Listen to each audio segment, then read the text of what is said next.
Mga opisyal ug mulupyo sa Barangay Tisa, Dakbayan sa Sugbo may paubos sa rapid mass testing.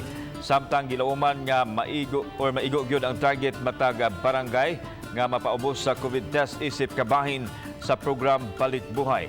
Ani ang report. Buntag pa lang miabot na sa usa ka katos ka mga tawo ang napaubos sa rapid test. Kaduha ka adlaw karon sa rapid massive test diri sa Dakbayan sa Sugbo, diin karong adlaw mo ni siya ang sa barangay Tisa.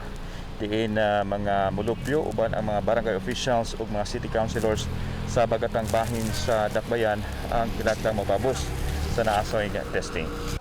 Gamit ang mga PPE, mainampingong gikuhaan og dugo ang mga tao sa mga health workers. Usa sa nagpakuha si Police Master Sergeant Norman Palomo, kinsa mi padayag nga mas maayong masayran niya ang iyang kahimtang ilabi na nga usa-usab siya ka frontliner. Na-post man gud akong name sa sa Tisa Daily Bulletin. And then maayos ni siya sa isip frontliner sa PNP nga naingani kay kami maguna mi deploy agto mi sa mga barangay. Kapin sa 900 ang target sa Barangay Tisa nga mopaubos sa rapid test.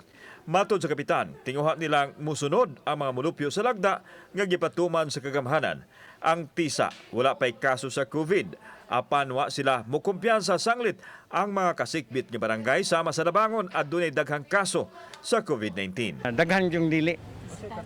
Hesitant. It's because malagi na may one reason is mahadlok sila if ever nga ma-positive sila, mauwaw kuno ilang pamilya. Oo.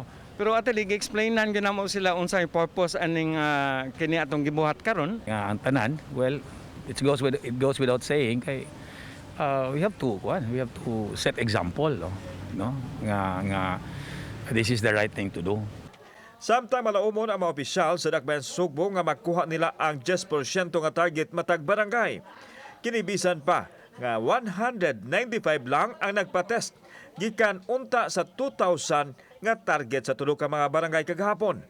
Gipasabot ni Konsehal Raymond Garcia nga ang program Balik Buhay mahinungdanon kayo isip pag-andam gikan sa Enhanced Community Quarantine ngadto na sa General Community Quarantine. So I'm pretty confident nga we can reach our target. However, ang katong 10 days basig ma-extend nato gamay just to be able to accommodate the number of days nga maigo ginato ang 10%.